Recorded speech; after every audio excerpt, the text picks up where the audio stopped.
Hello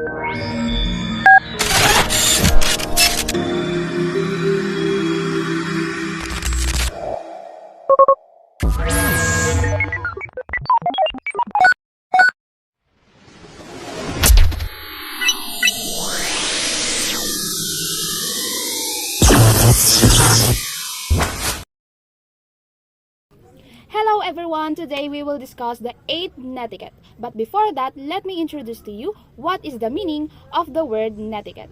So netiquette is made up word from the word net and etiquette. Netiquette thus describe the rules of conduct for respectful and appropriate communication on the internet. Netiquette is often referred to as etiquette for the internet. As a responsible netizens, we are all expected to support the healthy interaction on the internet. This is funny.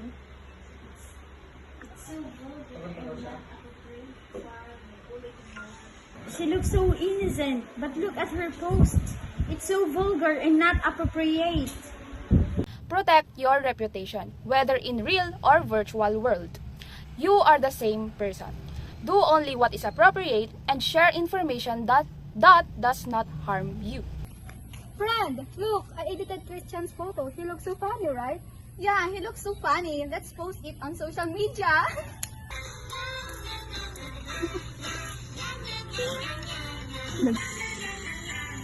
Why these people edited my photo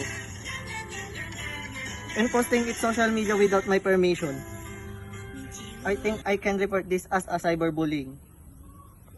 Respect others. Respect begets respect. Treat everyone with respect, even if you not seen him or her in person. Be judicious on what you say about your own and other pages.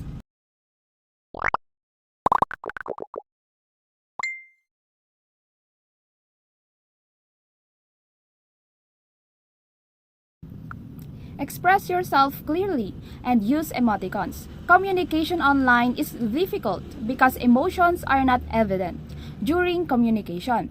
Miscommunication usually takes place because your facial expression and your body language cannot be seen and the tone of your voice cannot be heard. Thus, emoticons readily available to show your emotions. Ira, do you know about the 300 pesos payment for our school event? Where did you get that information? They just forwarded it to me from another group chat. Here, take a look. Wait, let me ask our teacher about it. See, that's fake news. Remember the intellectual property. Ideas online are products of intelligence of others. If you need to cite them, acknowledge the authors. You definitely do not want to steal properties from others. Ara, do you have classes tomorrow? Wait, Dad. Let me ask my teacher first.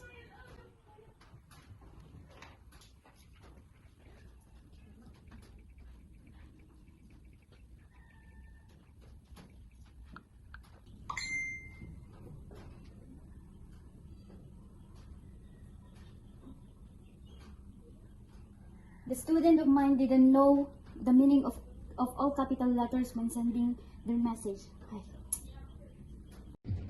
Next is check spelling, grammar, and punctuation.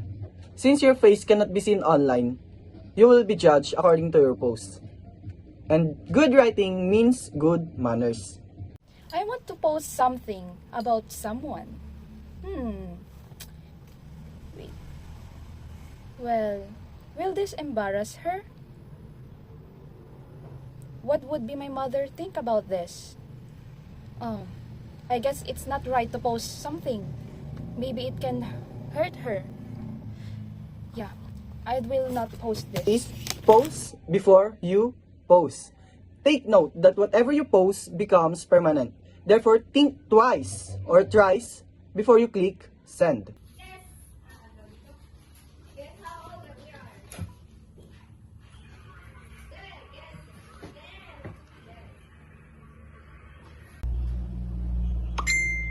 Oh, there's a message. Miss Razy Villanueva, you won a 100,000 pesos from the charity of Manny Pacquiao. To claim your reward, please fill out this form. Last name, Villanueva. First name, Rezi. Address. What are you doing? I am filling a form, mommy. What kind of form is that? Do you know that this is a scam? Next time, be mindful when you are clicking, okay? Okay po. Do not share your personal information. Sharing your personal information online is like going to the street wearing a shirt with a printed of your name, birthday, address, and name of your parents. You definitely don't want to reveal or all personal information from you, right? Because providing all those information will prone to identity theft. So, good morning guys, this is Franz Valdez from the University of School. And here I am baking and I'm going to post it online. I think my parents shouldn't care about that, and the university didn't know that I'm from that university. So, and lastly, think about who or what you are representing. As a son or daughter, you represent your family. And as a student, you represent your school. You don't want your family or school to put to shame by what you do. So, think about who or what you are representing. Be wise, be polite, be respectful, be mindful, and responsible. When using the internet, know the proper etiquette.